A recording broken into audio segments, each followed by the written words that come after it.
Merci à vous qui nous suivez chez vous en marge de la 6e édition des Financial Africa Cohort. Nous avons l'occasion de recevoir M. Mossadegh Bali, le fondateur, président du groupe Azalai Hotel. Et M. Bali, bonjour et merci de vous prêter à notre jeu de questions-réponses. Bonjour, c'est moi.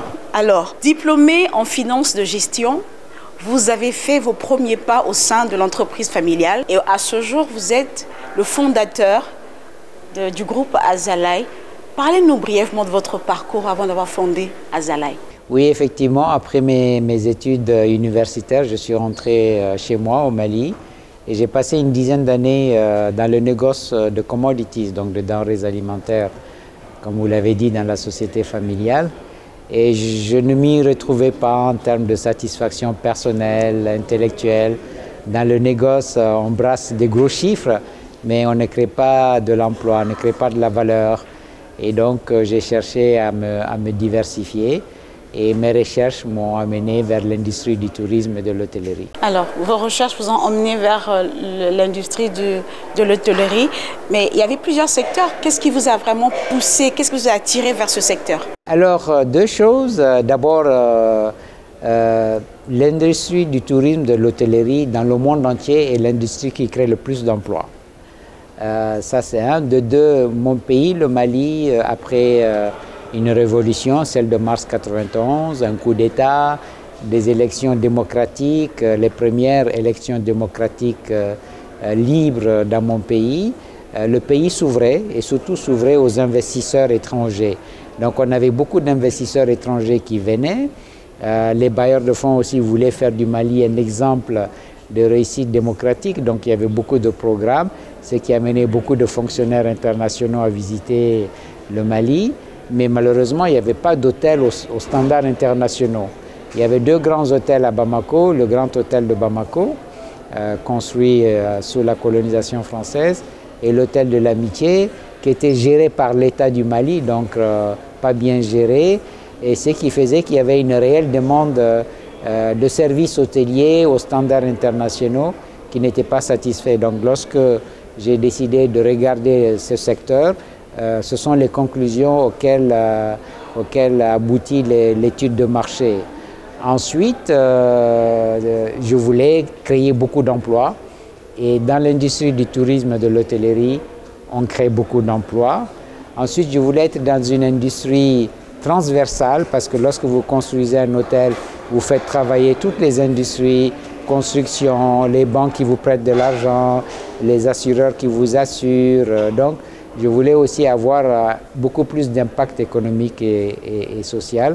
Ce sont ces raisons qui m'ont amené à me lancer dans l'industrie de l'hôtellerie au lieu d'aller dans la toute première idée d'ailleurs que j'avais eue, qui était l'industrie de l'agroalimentaire. Alors aujourd'hui, Azalai Hotel est implanté dans plusieurs pays d'Afrique de l'Ouest. Quelle est la stratégie que vous avez adoptée pour assurer la croissance et le développement d'Azalai? Une stratégie je dirais, assez conservatrice. Lorsque nous avons participé à l'appel d'offres de privatisation du Grand Hôtel de Bamako, nous avons été retenus, nous avons acheté l'hôtel avec l'État du Mali grâce à un financement que nous a apporté la Bank of Africa Mali. Ensuite, nous avons rénové l'hôtel avec un financement que nous a apporté la Société financière internationale. Nous avons rénové l'hôtel et nous l'avons mis sur le marché. Alors moi-même n'étant pas un hôtelier, d'ailleurs je n'ai jamais géré un hôtel de ma vie, étant un diplômé en finance et en gestion, j'ai préféré d'abord, disons, consolider cette première opération, apprendre le métier auprès d'hôteliers, de grands professionnels hôteliers, notamment les tout premiers directeurs que nous avons recrutés pour gérer le Grand Hôtel de Bamako. Ensuite, lorsque ça a bien marché, l'État du Mali nous a vendu le terrain où on a construit notre deuxième hôtel, Azalai Hotel Bamako. Ensuite, on a repris un hôtel en gestion, le Nord-Sud, qu'on a fini par racheter. Donc, pendant 10 ans, malgré qu'on était sollicité à l'extérieur, on a préféré d'abord nous consolider au Mali, nous faire un matelas financier en réinvestissant les bénéfices que nous faisions de nos opérations. Et ce n'est que 10 ans après qu'on est sorti du Mali, en allant au Burkina Faso, en Guinée-Bissau, au Bénin, en Mauritanie, en Côte d'Ivoire, au Sénégal et en Guinée-Conakry. Donc la stratégie, c'est le Mali d'abord.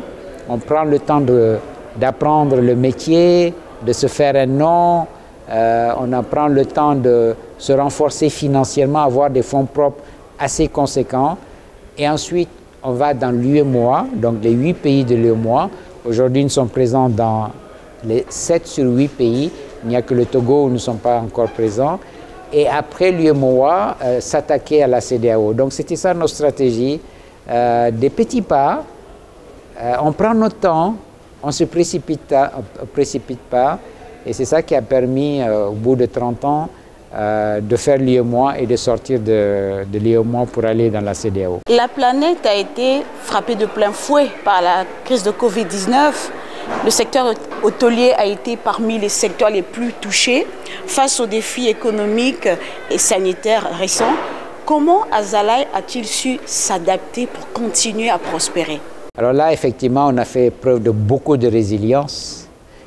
Tout d'abord, nous avons été transparents avec les stakeholders, c'est-à-dire nous avons d'abord rencontré nos collaborateurs. C'est le plus grand capital d'une entreprise, son capital humain. Nous leur avons dit, vous voyez que le monde s'est arrêté de voyager, donc nos hôtels sont fermés puisqu'il y a 0 voyageur. Nous ne pouvons plus vous garder, donc nous avons été obligés de leur dire toute la vérité et rien d'autre que la vérité en leur demandant de rester à la maison jusqu'à ce que les frontières s'ouvrent à nouveau, les aéroports s'ouvrent et que nos clients commencent à voyager. Ça, c'est la première des choses que nous avons faites. La deuxième des choses, c'était de faire le tour de tous nos bailleurs de fonds, de toutes les banques qui nous ont prêté les fonds qui ont permis de construire tous ces hôtels, parce que les hôtels sont construits avec de l'endettement, une partie en capitaux propres et une partie avec de l'endettement. Donc, nous avons réuni tous nos bailleurs de fonds et nous avons mis en place un comité de restructuration de la dette. Et j'avoue que nos banquiers ont été très compréhensifs parce qu'ils auraient pu simplement dire « Nous vous avons prêté de l'argent, vous ne pouvez plus nous rembourser, nous prenons les hôtels et puis Azalaï, c'est fini. » Ils ont dit « Non, pendant 30 ans, vous n'avez jamais raté une seule échéance bancaire. Vous avez payé toutes vos dettes et donc ça prouve que vous êtes un groupe sérieux. Aujourd'hui, c'est une pandémie, c'est un accident industriel mondial qui touche toute la planète. Donc ce n'est pas de votre ressort, on va vous accompagner. » Donc deuxième chose que nous avons faite, c'était de restructurer la dette. Troisième chose, c'était aussi de parler aux États, de parler à nos fournisseurs pour leur dire nous devons des impôts que nous ne pouvons pas payer parce que nous avons 0 revenu, les hôtels sont fermés. Parler à nos fournisseurs, donc la même chose, on a fait des restructurations.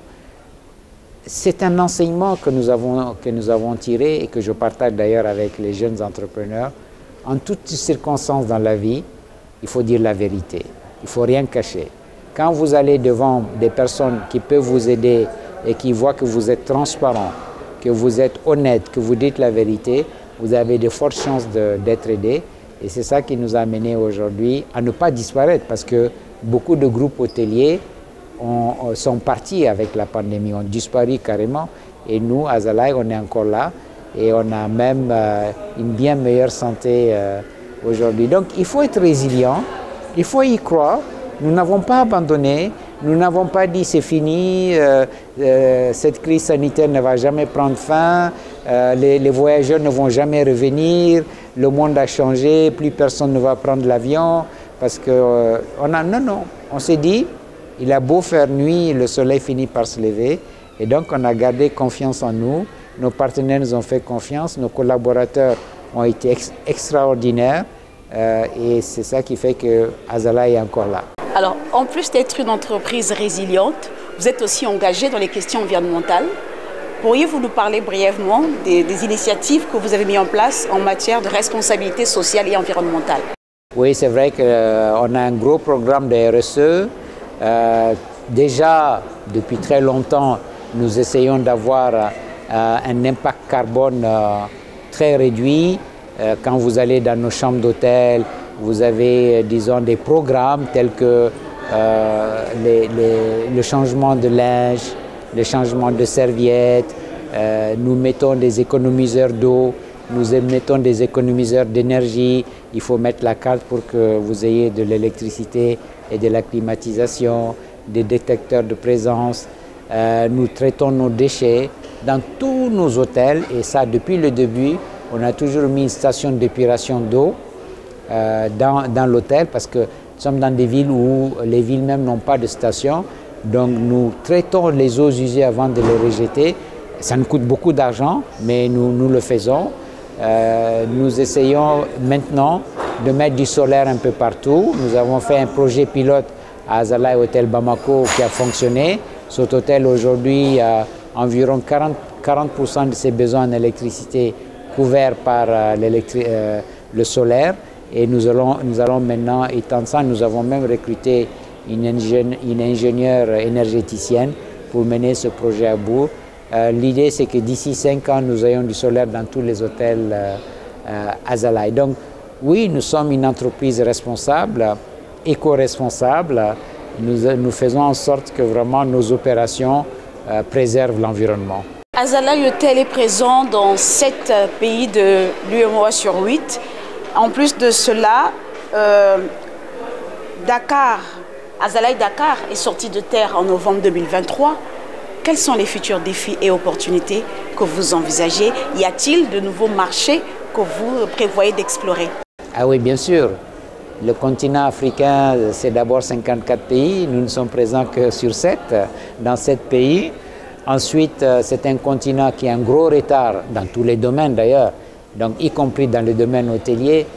Il y a plus de chambres brandées donc au standard international à Dubaï que dans toute l'Afrique au sud du Sahara. Donc c'est pour vous dire un peu, c'est un continent qui reçoit 70 millions à 80 millions de visiteurs par an. La France, elle en reçoit 90 millions et l'Espagne, elle en reçoit 60 millions. Donc vous voyez le chemin que nous devons parcourir.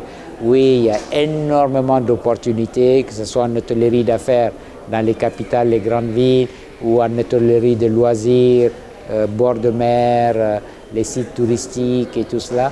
Il y a énormément d'opportunités. Les défis, ils restent toujours les mêmes. Les défis que j'ai connus quand je me suis lancé en 1993 dans cette aventure à Azalaï, aujourd'hui restent les mêmes. C'est trouver du foncier déjà aménagé à des prix abordables. Il y a très peu de pays qui vous proposent cela. C'est trouver des ressources humaines de qualité bien formées. Il n'y en a pas. Nous, on a été obligés nous-mêmes de créer des centres de formation, un au Mali, un au Burkina Faso. Trouver du financement, c'est parcours du combattant, surtout du financement à long terme. Parce qu'un hôtel, c'est des financements minimum entre 12 et 15 ans.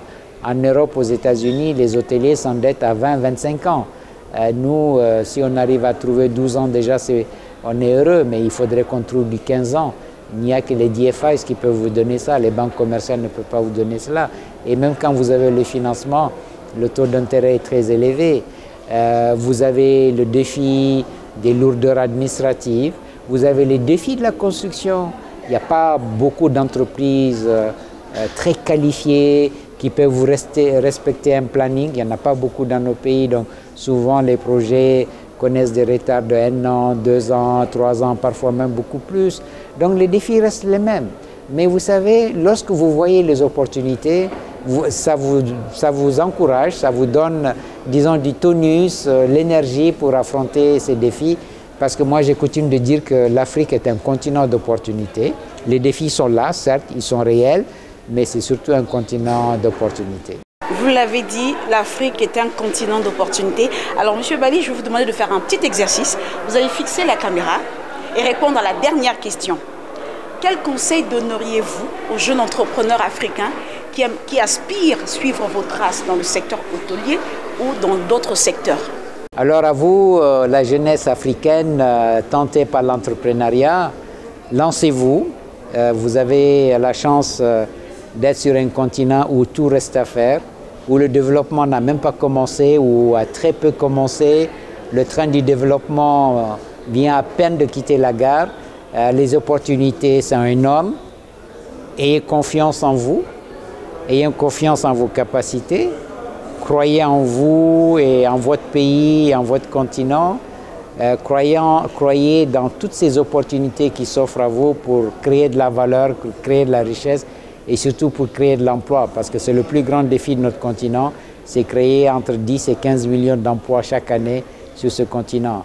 Donc, n'hésitez pas, faites votre introspection, trouvez votre vision, développez votre stratégie, entourez-vous de très bonnes compétences pour développer votre projet entrepreneurial. Et soyez patient, soyez résilient. Rien ne se fait en un jour. Il faut être très patient quand on veut être un entrepreneur. Mais quand on est patient et résilient, ben on peut réussir comme le groupe Azalai a réussi dans le secteur hôtelier. So, Africa is the place to be. Alors, la jeunesse africaine a vos initiatives, prêts et partez. Soyez résilients et persévérants. Merci à vous, Monsieur Mossadegh Bali, d'avoir été des nôtres en marge de la 6e édition du Financial Africa Awards. Ça a été un plaisir pour moi de conduire cette entrevue. Et donc, il ne nous reste plus qu'à vous souhaiter très bonne continuation. Et on a hâte de vous voir dans tous les pays de la CEDEAO. Merci beaucoup. Merci également à vous de nous avoir reçus chez vous. C'est tout pour l'invité de Financial Afrique. Donc, nous nous disons à la semaine prochaine, certainement à Dakar ou ailleurs au sein du continent.